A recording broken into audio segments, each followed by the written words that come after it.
ఓం సాయిరామ్. ఆత్మబంధువులరా, సాయి భక్తులరా, ఆత్మస్వరూపులరా, అందరికీ నమస్కారం. ఈరోజు హనుమత్ జయంతి సందర్భంగా కొన్ని ఆంజనేయ స్వామి వారికి సంబంధించినటువంటి శ్లోకాలు మీకు వినిపించే ప్రయత్నం చేస్తాను. నా 6వ తరగతి సమయంలో అప్పుడే మా అమ్మగారి అనుగ్రహం వల్ల, అమ్మ చెప్పడం వల్ల నేను హనుమాన్ చాలీసాను 41 రోజులు పారాయణం చేశాను. 6వ తరగతి 7వ తరగతి. అప్పుడు నేను నాగార్జున సాగర్లో ఉన్నాను.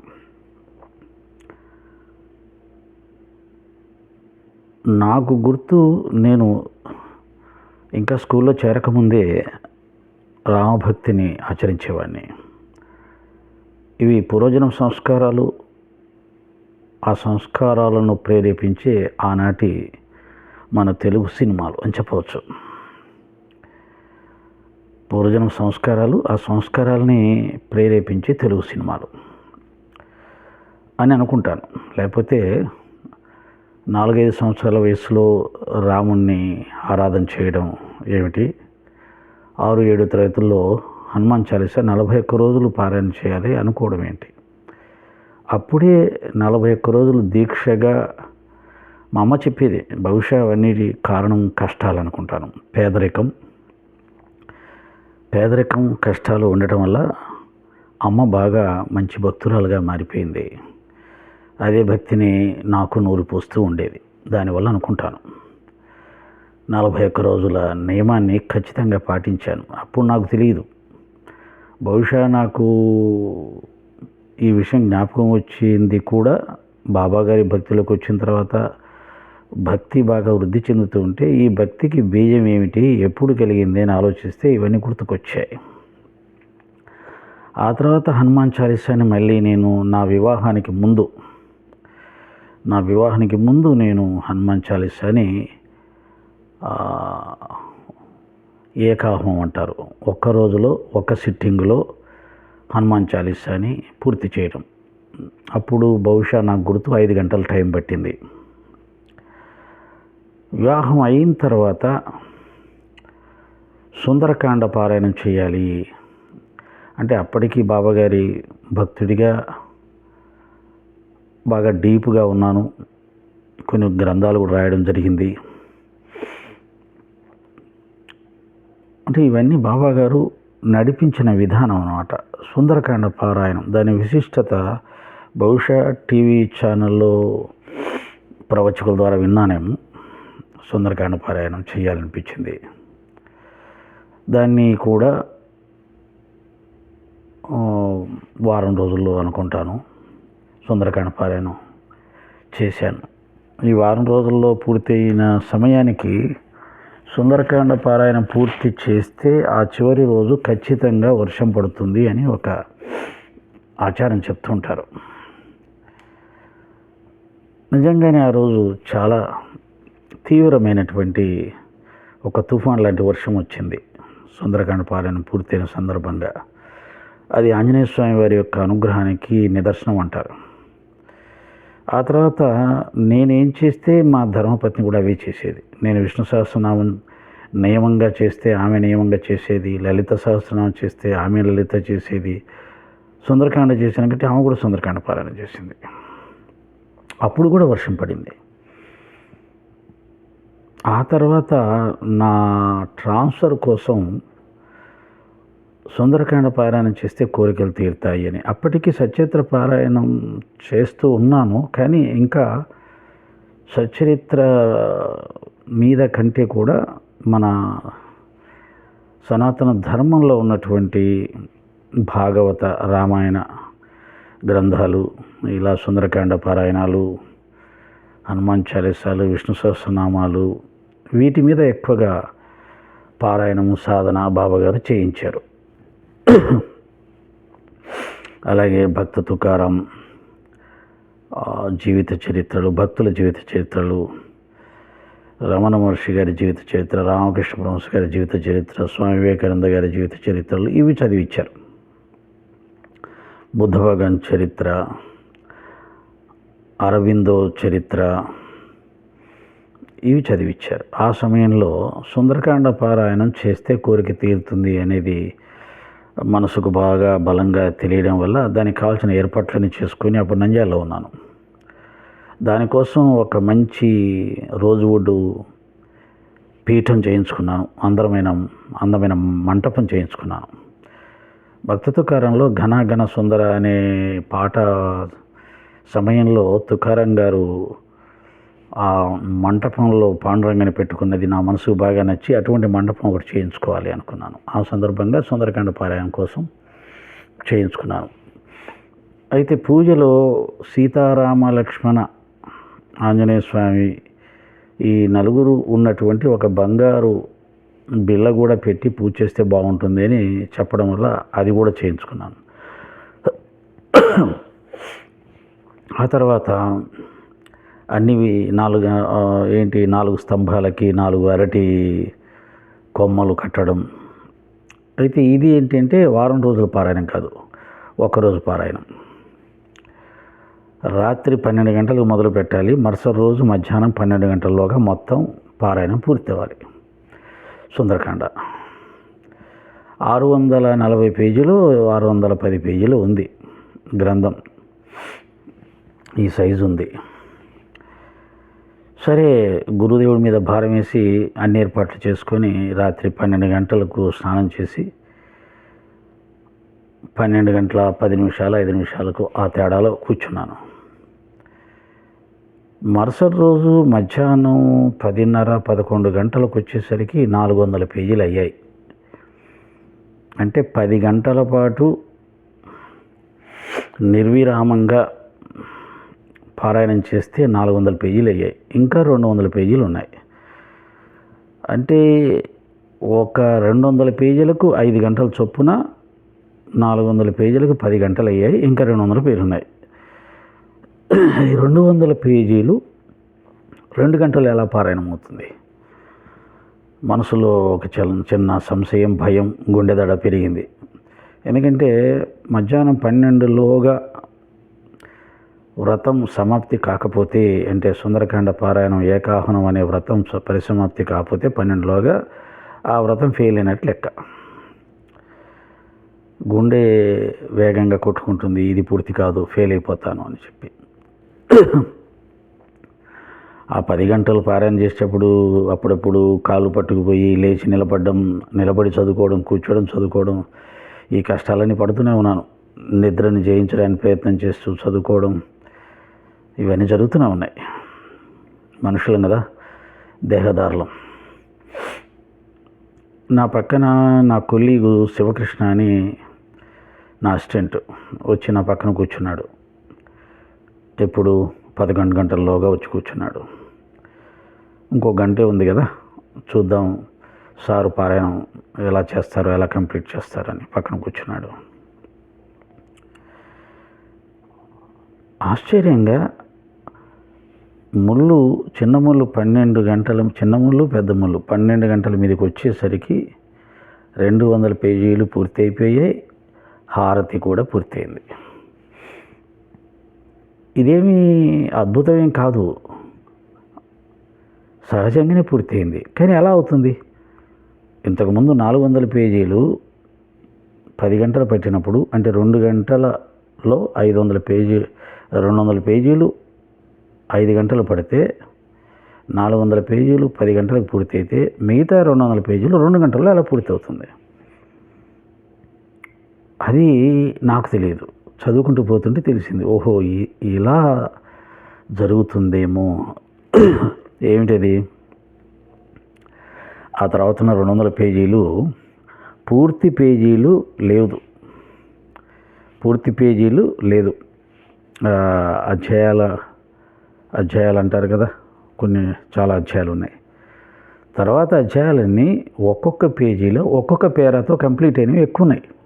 అంతకుముందు ఉన్నాయన్నీ పూర్తి పేజీ చదవాల్సి వచ్చేది. కానీ ఈ 200 పేజీల్లో చాలా పేజీలు ఒక పేరాతోటే అధ్యాయం పూర్తి అవుతూ వచ్చింది. అంటే తక్కువ మ్యాటర్ ఉందన్నమాట. అంతకుముందు అధ్యాయంలో ఎక్కువ మ్యాటర్ ఉంది, ఫుల్ మ్యాటర్ ఉంది. దానివల్ల 2 గంటల్లో కంప్లీట్ అయిపోయింది.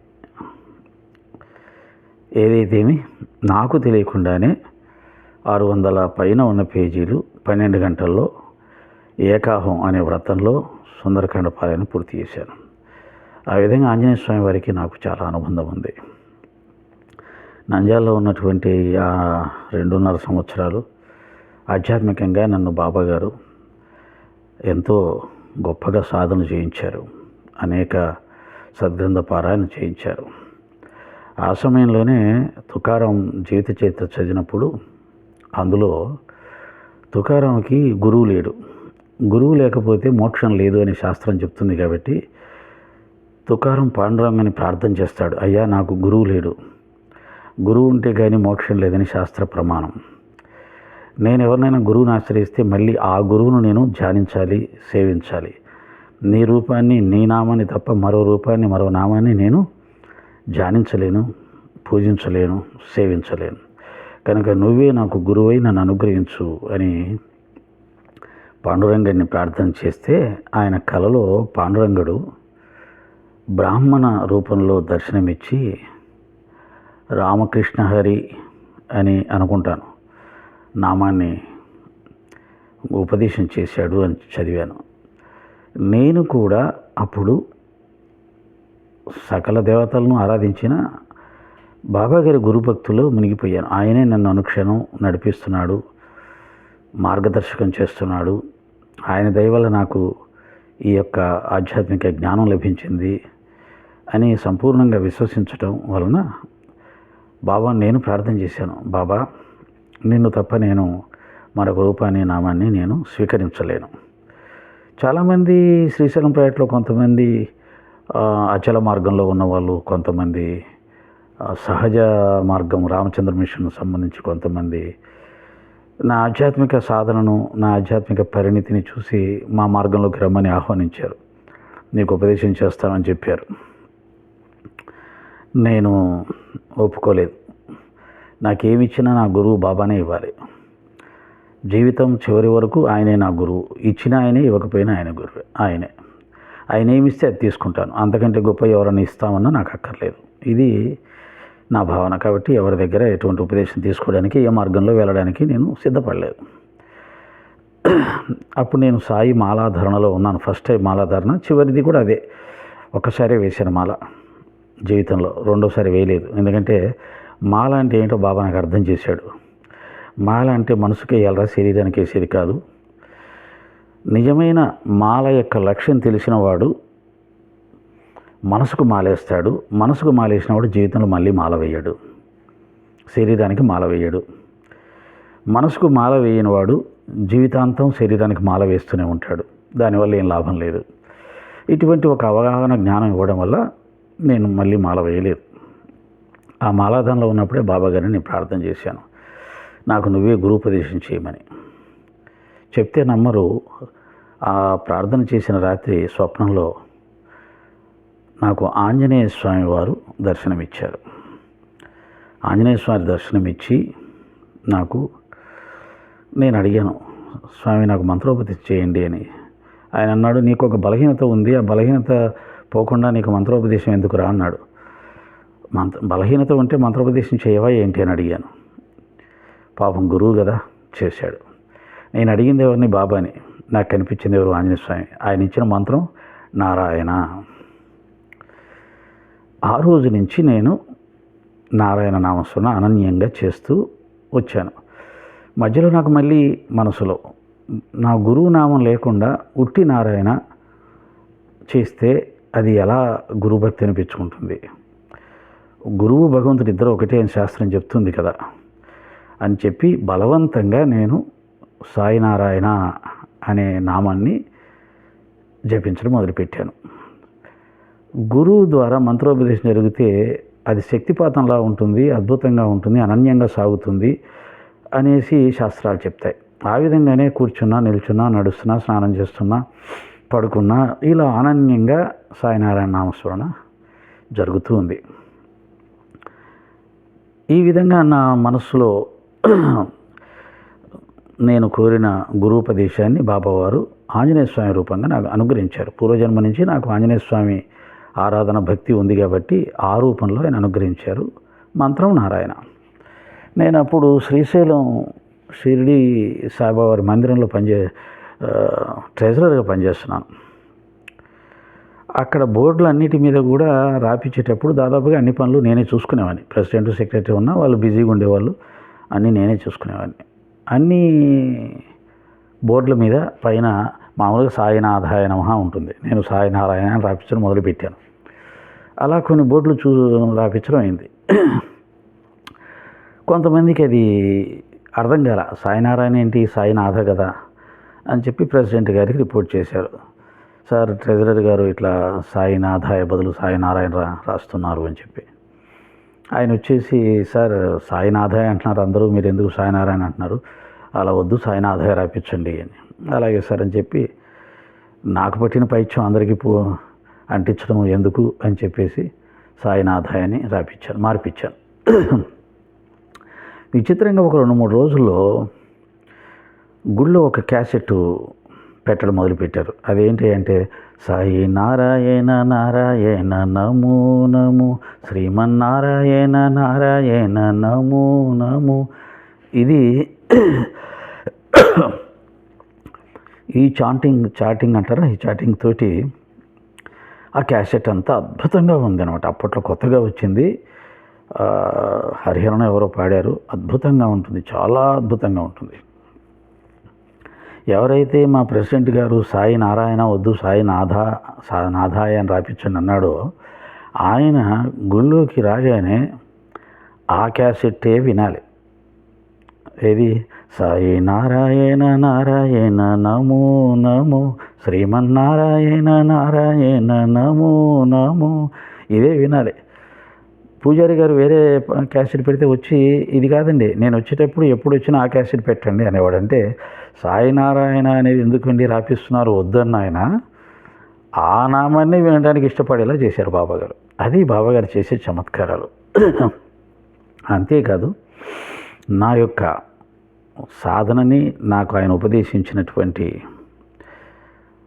మంత్రానికి నిదర్శనంగా షిరిడి సాయిబాబా మందిరం సుండిపెంటలో సాక్షాత్తు నారాయణ స్వరూపంగా, ఎక్కడ ప్రపంచంలో ఎక్కడ లేని విధంగా నారాయణ స్వరూపంగానే వారు వెలిశారు. ఆ గుడి అంతా నారాయణ తత్వమే ఉంటుంది. ద్వారకామాయి మీద అంతా కూడా దశావతారాలు ఉంటాయి. అలాగే షిరిడీలో లాగే లోపల కూడా దశావతారాలు ఉంటాయి. ఎక్కడ లేని విధంగా శంకుచక్రాలు కూడా ఉంటాయి. అలాగే ఆ గార్డెన్లో కృష్ణ పరమాత్మ గీతోపదేశం ఉంటుంది. ఇంకొక చోట సీతారామచంద్రుల యొక్క విగ్రహాలు ఉంటాయి. ఇలా నేను సాక్షాత్తు నారాయణ్ణే అని చెప్పడమే కాదు, నీకు ఉపదేశించిన మంత్రం కూడా సత్యమే, స్వప్నం అనుకుని ఏమీ నిర్లక్ష్యం చేయవక అని చెప్పినట్టుగా ఆ యొక్క మందిర నిర్మాణంలో బాబావారు అన్ని విధాల సాయినారాయణుడు. అంటే మనం చెప్పాను కదా, ఈ సాయినారాయణ కానీ సాయిరామ కానీ ఇవన్నీ ఈరోజు వచ్చినవి కాదు. 150 సంవత్సరాల క్రితం నుంచి షిరిడీలో వారు శరీరంతో ఉన్నప్పటి నుంచి ఆనాడే బాబాగారు అడిగి మరీ హారతులు రాయించుకున్నారు. ఆ హారతుల్లో తన యొక్క నిజతత్వాన్ని చేసుకున్నారు. అంటే ఉటా పాండురంగాని కానీ, ఐసాయి ఇబాసాయి దిగంబర అక్షయ రూప అవతార అని దత్తాత్రేయ స్వరూపంగా కానీ, సదాసత్స్వరూపం చిదానందకందం అని ఈశ్వర స్వరూపంగా కానీ, అచ్యుతం కేశవం రామనారాయణం కృష్ణదామోదరం వాసుదేవం హరిం శ్రీధరం మాధవం గోపికా వల్లభం జానకీ నాయకం రామచంద్రం భజే అనే నారాయణ యొక్క అన్ని నామాలు కానీ, అలాగే శ్రీకృష్ణ మందిరం అంటే శ్రీకృష్ణుడి కోసం ఏర్పాటు చేసినటువంటి ఆ బూటీ మందిరంలో తాను సమాధి చేయించుకొని నేనే శ్రీకృష్ణ పరమాత్మనేని నిదర్శనం ఇచ్చేలాగా కానీ, విజయదశమిలో శరీరం విడిచిపెట్టి నేనే అమ్మవారిని చెప్పడం ద్వారా కానీ, చివరి దశలో రామ విజయాన్ని పారాయణాలు చేయించుకొని 14 రోజులు వినడం ద్వారా కానీ, శ్రీరామనవమి జరిపించుకోవడం ద్వారా కానీ, విష్ణు సహస్రనామం యొక్క గొప్పతనం చెప్పడం ద్వారా కానీ, భగవద్గీతలో ఉన్న శ్లోకానికి అర్థం చెప్పడం ద్వారా కానీ, ఇవన్నీ కూడా చూసినప్పుడు ఆయన అవతార పురుషుడు అని అనిపిస్తుంది, అందరికీ అనిపించింది. కాబట్టి అలాగే ఆయన మందిరాల ద్వారా కానీ, సచ్చరిత్ర ద్వారా కానీ, ఇతర అనుభవాల ద్వారా కానీ సాక్షాత్తు సనాతన ధర్మానికి సంబంధించిన అవతార పురుషుడిగా నిలబడిపోయాడు. అది మనం ఇప్పుడు కాదంటే పోతుందా? దాన్ని అవునని, దాన్ని ఎలా మాడిఫై చేసుకోవాలి ప్రస్తుతం ఉన్నటువంటి పరిస్థితులకు అనుగుణంగా, అది ఒకవేళ ఏదైనా పక్కదారి పడితే, అలాగే సనాతన ధర్మాన్ని ప్రేమించే కొంతమందికి వారి రూపం ద్వారా, ఆకారం ద్వారా వేరే భావాలు ఉంటే వారికి ఇబ్బంది కలిగించని విధంగా చిన్న చిన్న ఏర్పాట్లు చేసుకుంటూ హిందువులంతా కలిసిమెలిసి ప్రయాణం చేస్తే హిందూ మతం బలపడుతుంది. అంతేగాని కోటాను కోట్ల మంది ఉన్నటువంటి సాయి భక్తులని వేరు చేద్దామనో లేదా ఇంకో రకంగా ఏదో ఇబ్బంది పెట్టాలని చూస్తే హిందూ మతమే బలహీనపడుతుంది, హిందూ మతమే ఇబ్బంది పడుతుంది. ఎందుకంటే ఈ రోజుల్లో మతాలకి ఏం ప్రాధాన్యత ఉందండి? ఎవరిష్టమైన దైవాన్ని ఎవరికి ఇష్టమైన పద్ధతిలో వారు ఆరాధన చేసుకుంటారు. అసలు దైవారాధన లేని హిందువులే ఎక్కువగా ఉన్నారు. హిందూ ఆచార సంప్రదాయాలు పాటించని వాళ్ళు హిందువులే ఎక్కువగా ఉన్నారు. సనాతన ధర్మం అంటే అర్థమే తెలియని హిందువులు ఎక్కువ ఉన్నారు. సమాజాన్ని పరిశీలిస్తే తెలుస్తుంది అసలు మతానికి, సంప్రదాయాలకి, ఆచారాలకి ఏమైనా ఎక్కడైనా స్థానం ఉందా అని. ఎక్కడికో వెళ్ళిపోతుంది సమాజం. దైవారాధనకు, సంప్రదాయాలకు, ఆచారాలకు, మతాచారాలకు ఎక్కడికో వెళ్ళిపోతుంది. దాన్ని జాగ్రత్తగా మలుచుకుంటూ వస్తే నిలబడుతుంది. కానీ నేను నరికేస్తాను, తోసేస్తాను అంటే మననే తోసేస్తుంది ఆ సమాజం. అలాగా ఆంజనేయ స్వామి వారికి నాకు ఉన్నటువంటి అనుబంధం, చివరికి ఉపదేశం కూడా ఆంజనేయ స్వామి వారే చేశారు. ఆంజనేయ స్వామి వారికి అందుకే శివరామకృష్ణ మారుత్యాది రూపాయ నమః అంటాం మనం. సాయినాథుని యొక్క స్తోత్రంలో 2వ నామం. ఓం నమో శ్రీ సాయినాథాయ నమః, లక్ష్మీనారాయణాయ నమః, శివరామకృష్ణ మారుత్యాది రూపాయ నమః. అలా ఆంజనేయ స్వామి వారు నన్ను బాబా రూపంలో, బాబా గారు ఆంజనేయ స్వామి రూపంలో, వారిద్దరికీ ఉన్న అభేద తత్వంలో నా సాధన కొనసాగి చివరికి అద్వైతం అనేది సాకార రూపంలో కూడా ప్రసాదించాడు. ముఖ్యంగా చాలామంది బాబాని ప్రేమించే వాళ్ళు ఇతర రూపాలను ప్రేమించరు, ఇతర నామాలను ప్రేమించరు. ఇది మన సాధనా మార్గానికి ఆటంకం. అన్ని రూపాలు ఒకే దైవానికి. మళ్ళీ బాబాగారు అంటే నేను కఫనీదారి సటగా పట్టుకున్న ఆయన అనే భావం కూడా వెళ్ళిపోయింది. అది కూడా తీసేశాడు. చివరికి ఆ భావన కూడా వెళ్ళిపోయి నిరాకారమైనటువంటి ఆ చైతన్య స్వరూపమే బాబా అని అనుకున్నప్పుడు, ఆ నిరాకారమైన చైతన్యమే బాబా, ఆ నిరాకార చైతన్యమే రాముడు, ఆ నిరాకార చైతన్యమే ఆంజనేయ స్వామి, ఆ నిరాకార చైతన్యమే కృష్ణుడు అని నువ్వు అర్థం చేసుకోగలుగుతావు. అప్పుడు భేదభావం, సాకార రూపంలో ఉన్నటువంటి భేదభావాలు తొలగిపోయి సాకార రూపంలో కూడా అద్వైతం వస్తుంది.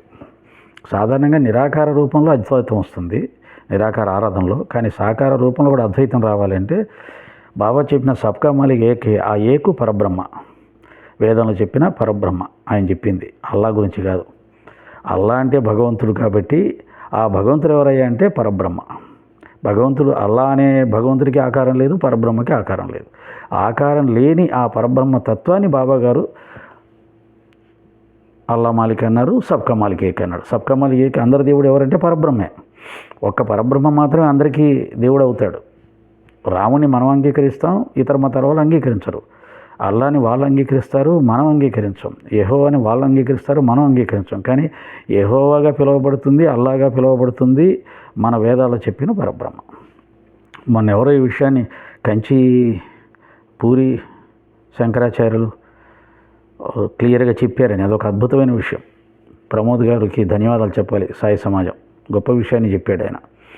పూరి శంకరాచార్యులు అల్లా అనేది సంస్కృత పదమని, అది మన ఉపనిషత్తుల్లోనో వేదాల్లోనో మన శాస్త్రాల్లోనే ఉందని, దానికి అర్థం శక్తి అని పూరి శంకరాచార్యులు చెప్పిన వీడియో క్లియర్గా చెప్పారు. ఎంత అద్భుతం!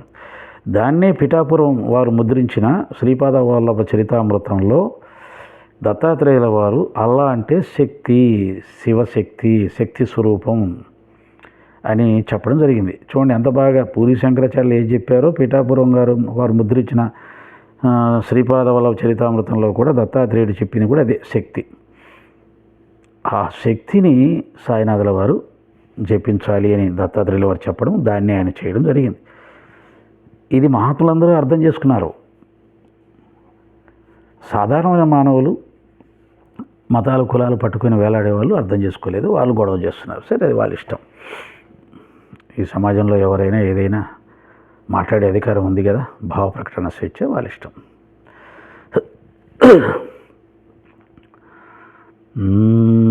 అతులిత బలధామం స్వర్ణశైలాభదేహం ధనుజవన కృశానం జ్ఞానినామగ్రగణ్యం సకల గుణ నిధానం వానరానామధీశం రఘుపతి ప్రియభక్తం వాతజాతం నమామి.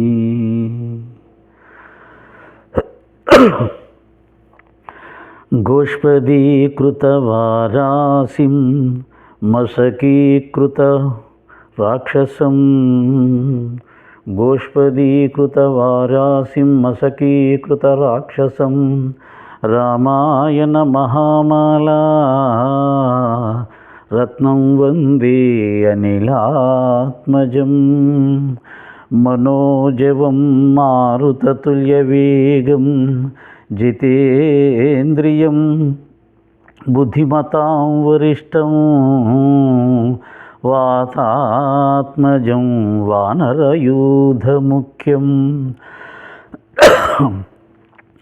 శ్రీరామదూతం శిరసా నమామి.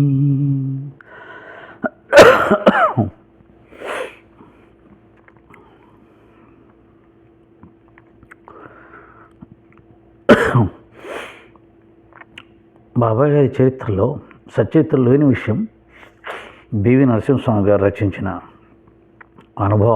భక్తుల అనుభవాల గ్రంథంలో ఉంది. బాబాగారు కూడా ఆంజనేయ స్వామికి ఎంత విలువ ఇచ్చారని ఈ సంఘటన చెప్తుంది. ఒకసారి బాబాగారు చావడిలో ఉన్నప్పుడు బాగా వర్షం వచ్చి చావడి అంతా నీటితో నిండిపోయింది. ఆయన కింద కూర్చుంటారు కదా, అప్పుడు భక్తులు వచ్చి బాబా అరుగు మీద కూర్చోమని చెప్పారంట. అయితే ఆ అరుగు మీద ఆంజనేయ స్వామి వారి విగ్రహం ఉందంట. అప్పుడు బాబా అన్నారంట, భగవంతుడితో సమానంగా నేను ఎలా కూర్చుంటాను అని. ఇది ఆంజనేయ స్వామి వారికి బాబా గారు ఇచ్చినటువంటి గొప్ప విలువ, గౌరవం. ఎందుకు అలా అన్నారు? మనం ఆయన కూడా భగవంతుడు అంటున్నాం కదా, ప్రశ్న రావాలి కదా వెంటనే. ఆయన్నే ఆంజనేయ స్వామి అంటున్నాం, ఆయనే దత్తాత్రేయుడు అంటున్నాం, ఆయన ఆంజనేయ స్వామి అవతారం అంటున్నాం. మరి ఆయనేమో భగవంతుడితో సమానంగా ఎలా కూర్చుంటాం అన్నాడు. భగవద్గీతలో శ్లోకం ఉంది కదా, శిష్టులు ఆచరించిన దాన్నే సామాన్య ప్రజలు ఆచరిస్తారని. ఆ శిష్టులకు ఆ యొక్క భక్తులకు ఆంజనేయ స్వామి యొక్క విలువ తెలియజేయడానికి బాబాగారేమో పకీర్ రూపంలో ఉన్నారు, సాధారణ మనిషి రూపంలో ఉన్నారు. కాబట్టి ఆయన కొన్ని సందర్భాల్లో నేనే సృష్టి స్థితిలయకారకుణ్ణి, జగన్మాతను అని చెప్పిన రాముడిగా కనిపించిన కొన్ని సందర్భాల్లో ఆ పక్కన ఉన్న భక్తులకి దాసగన్ మహారాజు లాంటి వాళ్ళకి ఆయన పకీరు కదా అనుకోవడం, ఈయన మనలాగే దేహం ఉంది కదా అనుకోవడం, ఏదో కొంత జ్ఞానం ఉండవచ్చు, కొన్ని సిద్ధులు ఉండొచ్చు, కానీ భగవంతుడు కాదు అని అనుకునే వాళ్ళు ఉండడం, ఇవన్నీ ఉంటారు. రకరకాల మనుషులు ఉంటారు. కాబట్టి వారందరికీ కూడా బాబా ఆంజనేయ స్వామి యొక్క విలువ బాబానే ఆంజనేయ స్వామి వారికి అంత విలువ ఇస్తే మనం ఎంత విలువ ఇవ్వాలి అనేది భక్తులకు తెలియజేయడానికి అప్పుడప్పుడు అవతార పురుషులు, గురువులు కూడా అలా నటిస్తుంటారు సాధారణమైన మనుషుల. అందులో భాగంగా అలా చెప్పాడు. కాబట్టి ఆంజనేయ స్వామి వారికి ఆయన చాలా చాలా విలువ ఇచ్చాడు. మనం ఆయన ఇచ్చిన దానికంటే కొన్ని వేల రెట్ల, లక్షల రెట్ల, కోట్ల రెట్ల విలువని ఆంజనేయ స్వామి వారికి ఇవ్వాలి.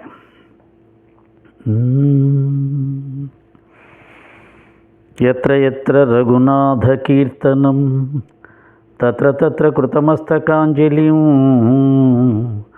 భాష్వవారి పరిపూర్ణలోచనం మరుతిం నమత రాక్షసాంతకం.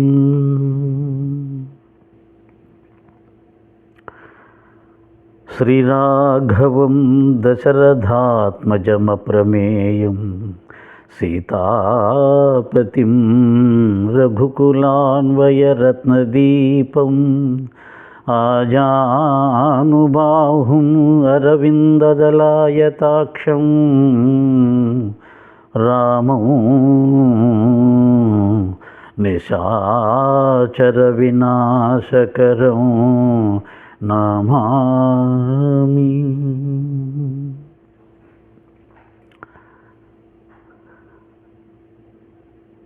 పాండవ వనవాసంలో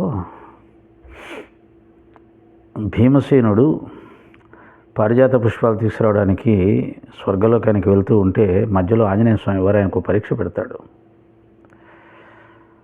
అప్పుడు ఆంజనేయ స్వామి వారు తన యొక్క విశ్వరూపాన్ని నిజరూపాన్ని దర్శింపజేసినప్పుడు భీమసేనుడు పాడే శ్లోకం ఉంటుంది. మనోజవం మారుతతుల్య వేగం జితేంద్రియం బుద్ధిమతాం వరిష్టం వాతాత్మజం వానరయూధముఖ్యం శ్రీరామదూతం శిరసా నమామి. ఇది ఒక 10%. ఆ మహానుభావుడు ఘంటసాల గారి గొంతులోంచి వచ్చింది. రోమాలు నిక్కబొడుస్తాయి కదా, అష్టసాత్విక భావాలు కలుగుతాయి. అలాగే సచ్చరిత్ర అనే పదం కూడా ఎక్కడా లేదు. బాబాగారికి సచ్చరిత్ర అనే గ్రంథం మనం చదువుతుంటాం, దానికి ఆ పేరు చాలా సరిపోయింది. సచ్చరిత్ర, సచ్చరిత్ర, సత్యాన్ని తెలియచెప్పే చరిత్ర, సత్య మార్గాన్ని చూపించే చరిత్ర, సత్యమైన పరమాత్మను చేర్చే చరిత్ర, సత్య స్వరూపుడి చరిత్ర అని మనం చెప్పుకుంటున్నాం. హనుమాన్ చాలీసాలో కూడా సచ్చరిత్ర అని వస్తుంది. నేను చెప్పిన మనోజవం మారుతతుల్య వేగంలో కూడా సచ్చరిత్ర వస్తుంది. అలా ఆంజనేయ స్వామి వారిని హనుమత్ జయంతి సందర్భంగా వారి యొక్క పరాక్రమాన్ని, వారి యొక్క గురుభక్తిని, వారి యొక్క స్నేహశీలతను, వారి యొక్క సత్యవాక్ పరిపాలన, ఆడిన మాట తప్పకూడదు అనే నియమాన్ని అనుసరించి వారు రామచంద్రుడితోటి యుద్ధం చేస్తారు. అలాగే మాతృభక్తి, అమ్మకి ఇచ్చినటువంటి మాట కోసం గురువు దైవమైన రాముడితో యుద్ధానికి సిద్ధపడతాడు. స్నేహితుడైన సుగ్రీవుడు ధర్మపరుడు కాబట్టి ధర్మపక్షాన ఉండడం కోసం రాజును కూడా ఎదిరించి, వాలిని కూడా ఎదిరించి సుగ్రీవుడితో స్నేహం చేస్తూ సుగ్రీవుడితో ఏకాంతంగా ఆ పర్వతం మీద ఉంటాడు. ఇలా ఆంజనేయ స్వామిలో కూడా గొప్ప గుణాలు ఉంటాయి. అవన్నీ కూడా మన పిల్లలకి చెప్తే పిల్లలు గొప్పగా తయారవుతారు. ఓం సాయిరామ్, జై శ్రీరామ్, జై వీరాంజనేయ.